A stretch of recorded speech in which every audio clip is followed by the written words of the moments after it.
two, three.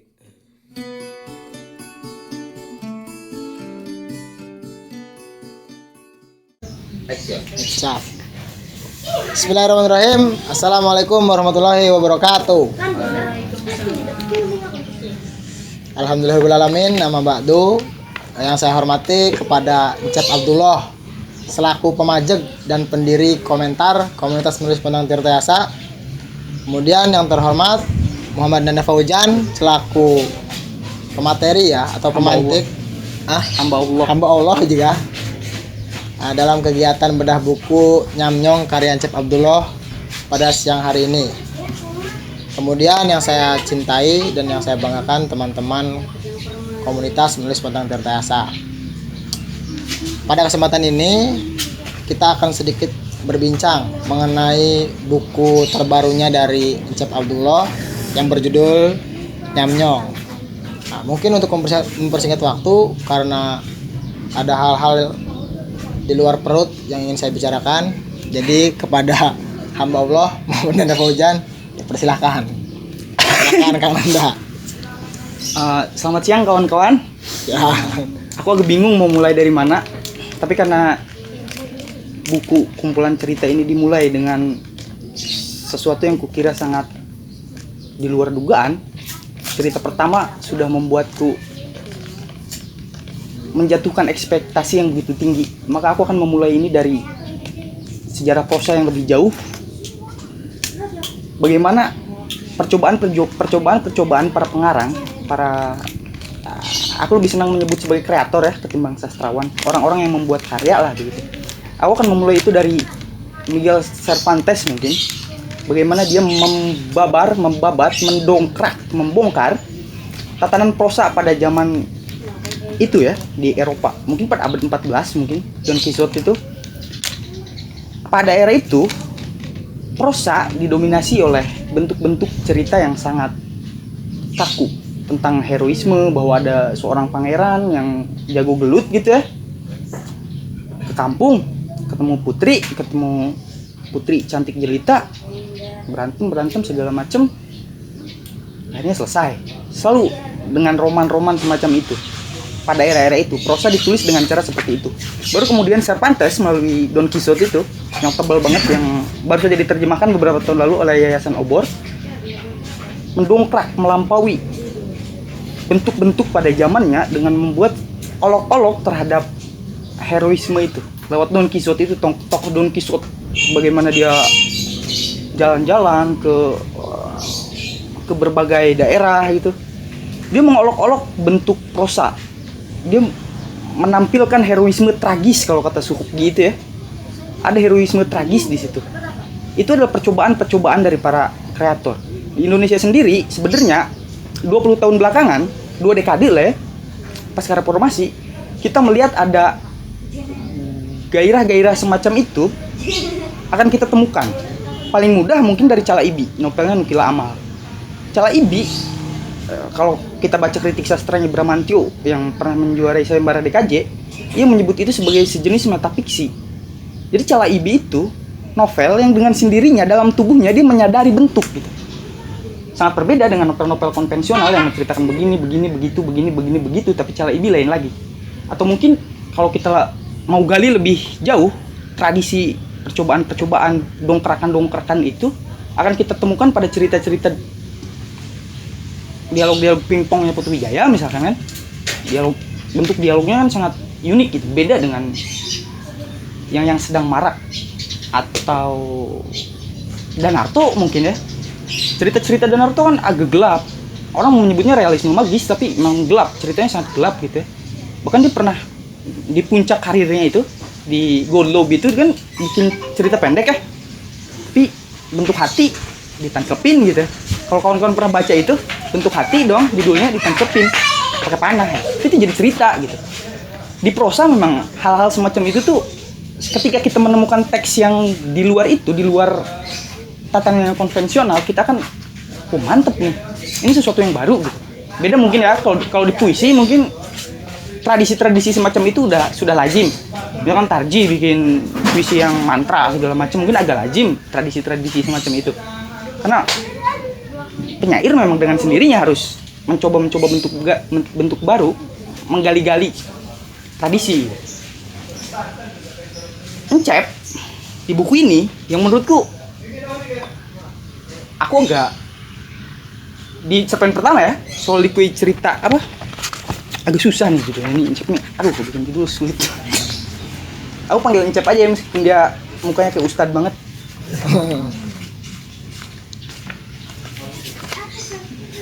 Soliloquy, strukturalisme, cerita pendek dan kematiannya di tangan cerpenis. Itu menurutku cerita, bahkan mungkin di secara nasional mungkin ya, orang akan lebih mudah membaca ini. Ini tuh lebih mudah diterima oleh kalangan pembaca, oleh publik sastra terutama. Karena menurutku cerita ini bukan hanya mengomentari dirinya, tapi dia juga mengomentari bagaimana ekosistem kesastraan paling enggak. Jadi dia kan cerewet tuh. Si naratornya kan bukan si aku ya, si naratornya tuh kan cerewet banget. Dia ngomongin gimana misalkan soal judul. Itu kan dibikin bentuknya kayak outline gitu ya, struktur cerita konvensional gitu. Ada tema, ada judul, ada penokohan, ada watak, alur, karakter, latar segala macam. Di judul misalkan dia ngomong tuh gimana seharusnya judul dibuat. Apakah kita mau bikin judul kayak Putu Wijaya yang singkat-singkat gitu kan, yang judulnya cuma satu kata. Itu kan sebenarnya meskipun dengan agak sopan, Encep menyebutnya dengan agak sopan, kok keren gitu. Tapi aku membaca itu sebagai bisa jadi semacam kecemasan seorang penulis, atau mungkin olok-olok gitu, atau mau bikin yang panjang sekalian kayak judul cerita pendek Beni Arnas gitu kan. Kalau kita baca tuh ada apa ya? Ada gairah menyindir itu loh. Benar. Dan itu di dalam tubuh cerita ini, sindiran, kegelisahan, itu menjadi tubuh kumpulan cerita pendek ini. Meski beberapa beberapa cerita terutama akan kita temukan bahwa sangat jauh dari tema, tidak yang nggak punya punggung lah gitu ya, nggak punya benang merah lah ini cerita. Penjelajahan bentuk itu pernah juga kita temukan dalam kumpulan cerita pendek dalam antologi yang dibuat oleh Diva, oleh Basa Basi. Dulu ada tuh lomba sayembara. Itu bentuknya emang dia sayembara itu menghendaki adanya percobaan bentuk. Misalkan Ken Hanggara yang agak disebut di sini meski tidak secara leksikal, Ken Hanggara misalkan membuat cerita pendek yang begitu panjangnya hanya dalam satu kalimat. Jadi cerita pendek itu panjang kan? Iya. Panjang banget, berapa 20 halaman kalau nggak salah. Tapi cuma satu kalimat. Lu bayangin gitu cerita pendek lah. Iya, betul. Sependek-pendek yang cerita pendek kan pasti ada beberapa paragraf. Dia punya alur, seenggaknya konflik dengan pembukaan pasti berbeda lah ya. Kan membuat satu kalimat, jadi titiknya cuma satu. Ada titik udah berhenti. 20 halaman itu ya. 20 halaman. Percobaan semacam itu memang selalu, meskipun dia gagal gitu ya, kita bisa uji tentu ya. Gak semua yang eksperimental itu bagus. Tapi meskipun gagal, segagal-gagalnya cerpen yang bermain-main dengan bentuk, kita akan menerima itu sebagai sebuah, wah, boleh juga nih. Dan ingat, nggak semua prosais, nggak semua cerpenis akan mampu membuat percobaan eksperimental lah ya, cerpen-cerpen eksperimental. Paling tidak dia harus sudah menjadi mapan kepengrajinan dalam kepengrajinan. Maksudku gini, orang yang baru belajar misalkan nulis cerita, Encep nggak mungkin bisa nulis cerita ini kalau misalkan Encep belum mengerti bagaimana sebenarnya cerita pendek yang konvensional. Encep harus sudah melewati tahap itu, dia harus ngerti gimana cerita pendek pada lazimnya ditulis, baru dia akan bisa membuat bentuk-bentuk yang lain. Nggak mungkin Muhammad Nanda Paujan gitu ya, orok berem, baru bangun tidur, wah bikin cerpen eksperimental. Itu diketawain, karena selain gagal juga, jangan-jangan lu karena lu nggak bisa bikin cerita pendek biasa aja, makanya lu sok-sok eksperimental gitu. Tapi dalam Encep itu kelihatan bahwa memang Encep sudah melewati, terutama pada beberapa cerpen yang konvensional ya. Yang paling saya suka itu yang masjid apa itu ya? Yang ceritanya agak Islami tapi keren banget. Lupa judulnya. Menarik tuh yang Islam-Islami. Iya itu apa sih judulnya? Siapa yang membangun masjid? Nah itu Encep udah ngerti nulis cerita tuh kayak gini. Ya. Jelas gitu. Makanya ketika Encep mencoba bentuk bereksperimen, kita akan temukan bahwa ya udah Encep bereksperimen karena Encep udah paham alur kepenulisan cerita pendek pada lazimnya. Seni lukis juga seperti itu. Orang nggak mungkin tiba-tiba nulis sok-sokan bikin abstrak yang absurd. Nggak mungkin tiba-tiba jadi Van Gogh gitu tanpa melewati nulis yang realis, nulis yang mau indie gitu. Nulis gunung paling enggak gunung 2 ada mataharinya lah ya. Nggak mungkin orang tiba-tiba nulis kubisme gitu tiba-tiba apa tanpa melewati corak lukisan yang realis. Benar-benar. Berarti ada tahapan-tahapan di sana ya. Nah, dalam Encep paling nggak dalam soliloquy strukturalis panjang banget. Soliloquy strukturalisme cerita itulah ya. Ya, itulah. Itu kelihatan. Dan aku bisa mempertanggungjawabkan itu gitu. Paling nggak dia lucu lah. Aku nangkepnya dia itu parodikal banget tuh loh. Dalam cerita itu. Dalam bentuk dan isi ya. Bentuknya ya udah parodikal banget ya. Atau jangan-jangan Encep bingung mau nulis apa? Wah, kayak gini aja kali ya. Kayaknya lebih jangan-jangan. Iya, Ya, tapi itu kan proses kreatif Encep yang aku hasil pembacaanku gitu ya. Di soliloquy strukturalisme cerita pendek. Ya, itulah ya. Percobaan itu terus tuh masih ada meskipun dengan agak longgar tuh. Enggak se radikal yang tadi, enggak ceritanya enggak seradikal yang cerita pertama. Ada di misalnya soliloquy cicak itu apa sih judulnya? Susah judulnya. Soliloquy seekor cicak misalkan. Dia kan cicak gitu. Encep ngasih ruang kepada cicak buat berbicara. Kalau dibilang itu fabel misalkan, itu bukan fabel karena kalau dalam fabel kan cerita-cerita yang pakai penokohannya pakai hewan gitu ya, yang sering kita kenal. Biasanya sasarannya anak kecil, segala macam. Kalau dalam fabel biasanya selalu mengandung beban untuk menyampaikan cerita moral, tapi dalam Encep yang aku tangkap memberi suara itu untuk tujuan-tujuan tertentu. Gitu. Dia memang bener-bener, maksudnya bener-bener ngasih gimana sih cicak curhat gitu. Iya, benar. Mana misalkan aku bacakan paragraf pertama ya.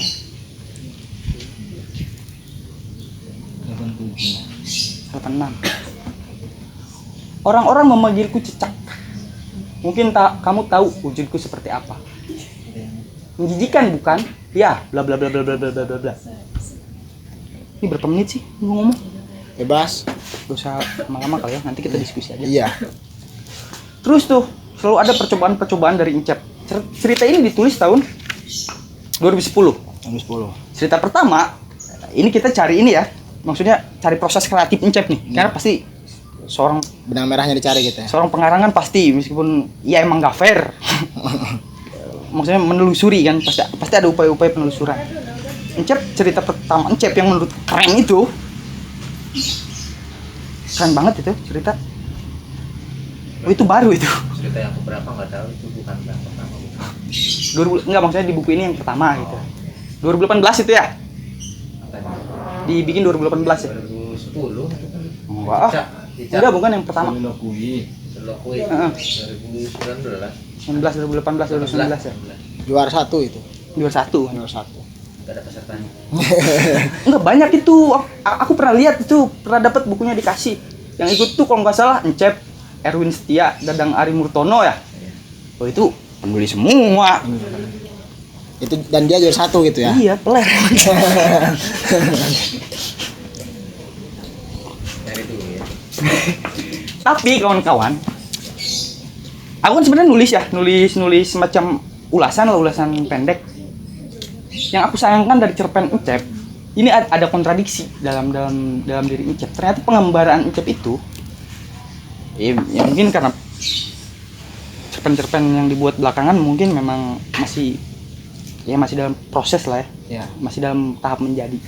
dalam cerita Kanekes Iya. ini menjadi cerita yang menurutku membuat buyar buku ini gitu, membuat ekspektasiku agak gimana ya, agak jauh gitu ya. Yang satu mengambil bentuk yang dengan sangat radikal, mengobrak-abrik struktur cerita, Ya. sementara yang satu tenggelam pada tatanan yang sangat konvensional, baik dalam bentuk maupun tema. Cerita itu di sini ditulis, Pak Wajdi menulis kan soal cerita itu. Pak Wajdi dosen saya di UIN kebetulan pas semester 1, dosen creative writing, dia nulis bahwa cerita pendek itu sebenarnya kalau nggak menarik, meskipun mengambil dalam bentuk seperti FTP itu. Aku setuju pada pendapat dia karena menurutku itu cerita pendek yang sangat bermasalah itu. Yang pertama, Encep masuk dalam godaan untuk menulis sesuatu yang asing, masuk dalam godaan untuk menulis kearifan lokal, lokal wisdom Yang jauh ya. yang aku nanya kan Cep sebelum ini. Aku pertama baca itu karena ceritanya sebenarnya udah ketebak dari judul. Wah, ini bakal ke arah mana nih larinya. Aku nanya, Kang, pernah ke Baduy gitu ya? Pernah 3 kali. Oh, itu yang harus pertanyakan sebenarnya. Aku mempertanyakan itu. Soalnya aku teringat pada novelnya Balzac. Balzac nulis soal kembaran dari Paris ke Jawa. Balzac seorang penulis, seorang novelis modern, seorang novelis yang sangat berpengaruh. Honoré de Balzac, dia mempengaruhi James Joyce segala macem. Dia belum pernah ke Jawa, orang Prancis jauh, tapi dia menulis soal Jawa lewat imajinasi orang-orang, lewat cerita dari orang-orang. Dia mengimajinasikan Jawa. Kalau kita kuliahnya bener tapi ya, jangan kayak saya gitu. Di filsafat itu ada mata kuliah orientalisme. Kita agak panjang lebar tuh ngomongin Edward Said segala macam. Gimana seorang outsider, seorang orang yang dari luar memframing, mengimajinasikan satu kelompok masyarakat. Kalau dalam konteks Edward Said, timur barat ke timur. Gimana orang-orang barat itu, Snowhurgens segala macam, mendefinisikan orang-orang timur gitu ya. Oh, orang timur tuh gini, orang timur tuh gini. Atau kalau pengen lebih sederhana, baca puisinya Rendra deh. Sajak Pulau Bali itu kan kelihatan tuh bagaimana tatapan itu ya, Gezi itu, bagaimana cara menatap orang-orang lokal, bagaimana cara menatap orang-orang dunia ketiga semata sebagai eksotisme, sebagai sesuatu yang autentik, sebagai sesuatu yang benar-benar polos, sebagai sesuatu yang murni gitu ya. Kalau dalam sajak Pulau Balinya Rendra itu disini, wah ada bule tuh, ngelihat orang Bali zaman dulu kan gitu ya, bukan Bali yang sekarang, Bali zaman dulu, pakainya kemana-mana gitu ya, kotor gitu, tampilannya ngomong tuh Rendra, lewat bule itu, lewat puisi yang bule itu, lihat di bumi begini, begitu. Itu mungkin itu yang disebut dengan orientalisme itu. Upaya untuk mempelajari, upaya untuk mendekati sesuatu yang asing untuk tujuan-tujuan tertentu. Dalam cerita Encep ada kehendak ke arah sana. Yang Kanekes ini. Encep mendefinisikan mereka dengan cara yang sangat, menurutku agak nggak fair. Bagiku manusia adalah manusia, manusia memang manusia. Apakah dia tinggal di Kanekes, apakah dia tinggal di Zimbabwe, di Thailand, di Honolulu, di Madagaskar, di Putuk Setumbu, di mana, dia pasti manusia. Ya. Dalam manusia ada kemungkinan untuk berbuat jahat, ada kemungkinan untuk berbuat baik. Ini sebenarnya pelajaran dasar dalam menulis cerita pendek dalam penokohan. Bahwa kita harus jujur-jujuran aja. Ya. Kan ada paradoks bahkan di dunia nyata, di alam realitas kita, realitas objektif kita. Kita sering kok lihat pemuka agama gitu ya, merkosa orang, cabul gitu. Nggak semua, tapi ada kan, ada kok preman anak pang gitu, celana pendek-pendek, ngebantuin orang-orang, ngasih duit, ngasih segala macem. Bahwa ada di dalam tubuh manusia kemungkinan untuk berbuat baik ada, kemungkinan untuk berbuat jahat ada.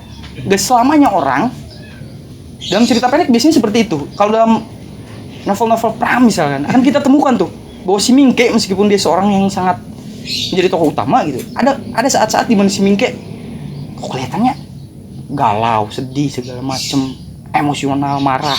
Ada saat-saat dimana Mingke ya baik, itu berlaku baik.